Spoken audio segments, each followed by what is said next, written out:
Assalamualaikum warahmatullahi wabarakatuh. Perkenalkan, nama saya Budi Wiratama dengan NIM 20304/12 kelas MGT 3 Rek B.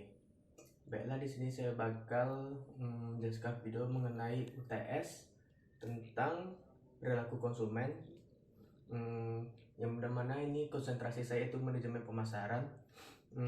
Kenapa saya ambil manajemen pemasaran? Karena saya bekerja di bidang pemasaran di PT Saribusa dan Nutrisia atau Susu SDM Bebelab Nutrilon, yang dimana saya berposisi sebagai sales area key account, yang dimana saya juga untuk lebih bisa memahami dan mendalami lagi bagaimana menjadi pemasaran yang baik bagi konsumen ataupun untuk kayak ramai lainnya. Baiklah, saya bakal menjelaskan mengenai materi UTS kita hari ini, yaitu yang pertama, apa pentingnya memahami perilaku konsumen dalam pengembangan pemasaran. Baiklah, saya bakal mencontohkan satu contoh yang dimana di tempat perusahaan saya kerja lama dulu, yaitu di cat Asian Paint. Yang dimana ini di bidang cat tembok, cat minyak, sama untuk cat anti bocor juga. Baiklah, saya bakal menjelaskan mengenai pentingnya memahami perilaku konsumen. Yang pertama, memahami perilaku itu yang dimaksud itu bagaimana dengan kita, menurut saya, bisa membuat nyaman konsumen dengan seperti kita ramah ke konsumen dan menanyakan untuk juga mengedukasi juga, seperti ketika saya datang ke rumah konsumen, saya tentu menjelaskan ataupun menanyakan apa kebutuhannya, misal atau untuk kebutuhan cat air atau cat tembok atau cat pagar menggunakan cat minyak. Di sini saya berinteraksi dengan menanyakan kebutuhannya dan juga dengan menjelaskan cara pengerjaan yang baik dan benar supaya catnya juga bisa bertahan lama. Seperti kalau misalnya pada tembok baru atau rumah yang baru dibangun, saya bakal menjelaskan kepada konsumen bagaimana pekerjaan yang baik dan benar, mulai dari pengacian, terus mulai dari cat dasarnya, karena untuk tembok baru atau rumah baru lebih bagus untuk dipakaikan cat dasar. Setelah itu tunggu 1 hari atau 2 hari setelah cat kering, baru kita kasih cat yang seperti cat air pada umumnya, dan itu pilihan warna sesuai dengan kebutuhan konsumen.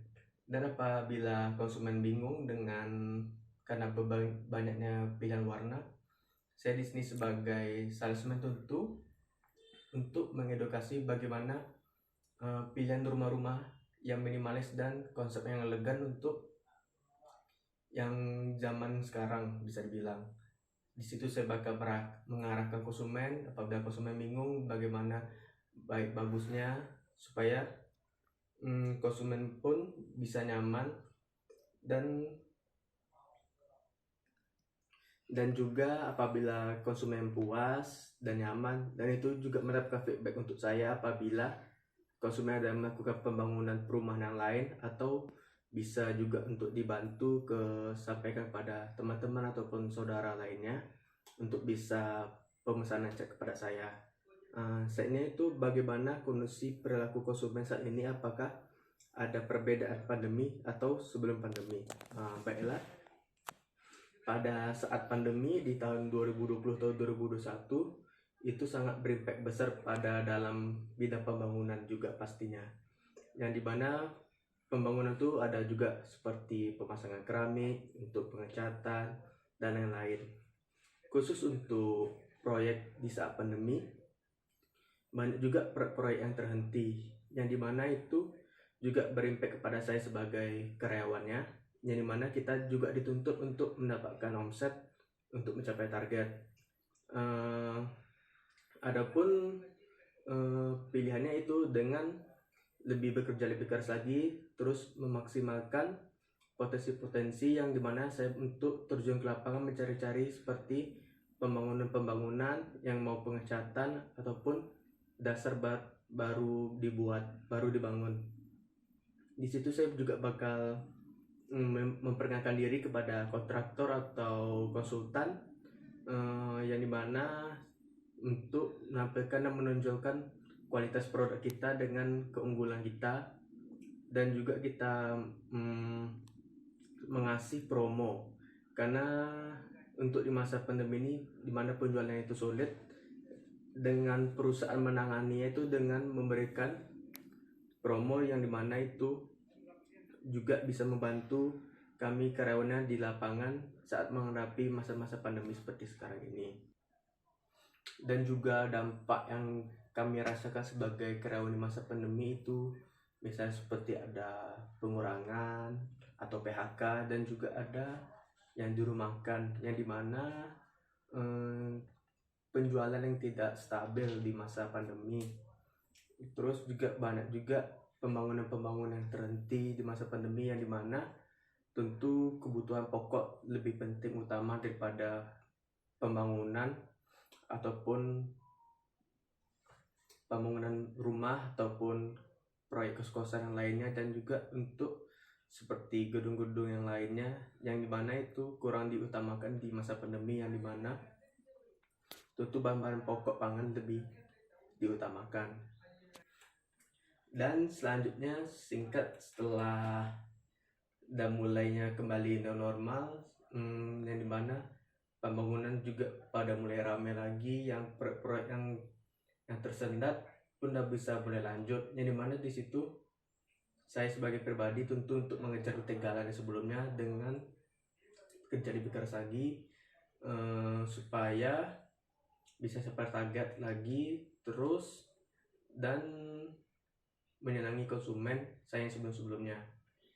Baiklah, yang terakhir jelaskan juga bagaimana motivasi kepribadian dan emosi konsumen dapat dimanfaatkan untuk pemasaran produk maupun jasa. Baiklah, di sini ketika masa pandemi ini perusahaan mengasih seperti senjata untuk pada karyawannya untuk tidak berhenti atau pelongo-pelongo dalam masa pandemi, yang dimana kita juga tutup dan mengejar target.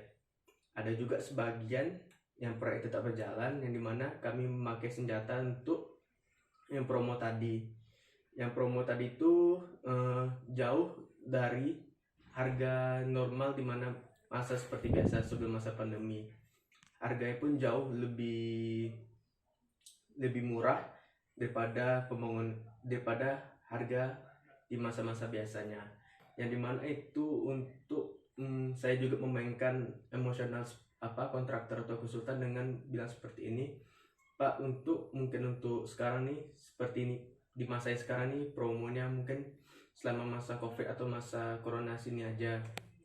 Nanti setelah new normal atau masa yang setelah berakhir COVID, saya tidak bisa berani jamin bakal ada promo serupa. Saya pun juga bilang tidak apa-apa Pak, sebaiknya untuk di stok dulu barangnya, karena saat ini harga juga jauh turun Pak. Di situ saya juga memainkan perasaan kontraktor atau konsultan, yang dimana juga berpikir kesempatan tak bakal datang kedua kalinya.